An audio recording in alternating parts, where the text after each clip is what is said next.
Hello' everyone, BK কিচেনলৈ আপোনালোকক স্বাগত জনালোঁ। আজি মই ভেন্দিৰ এটা নতুন ৰেচিপি লৈ আহিছোঁ, যি খাই বৰ টেষ্টি। আপোনালোকে এবাৰ ট্ৰাই কৰি চাবচোন। অলপমানি ভেন্দি ধুই দীঘলীকৈ কাটি অলপ শুকাই লৈছোঁ।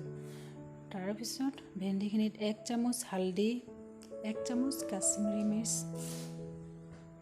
1 চামুচ জিৰা পাউডাৰ আৰু নিমখ সোৱাদ অনুসাৰে দিব আৰু 2 চামুচ কচুৰি মেথি লৈ অলপ হাতৰে মোহাৰি দি ভেন্দিখিনি ভালকৈ মিহলাই লৈছোঁ।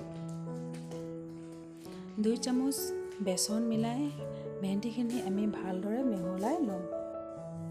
অলপমানি সৰিয়হৰ তেল ভালকৈ গৰম কৰি তাত 1 চামুচ জিৰা দি ভেন্দি মিক্সাৰখিনি আমি তেলত দি ভালকৈ মিহলি কৰি গেছৰ ফ্লেমটো অলপ কম কৰি থ'ম।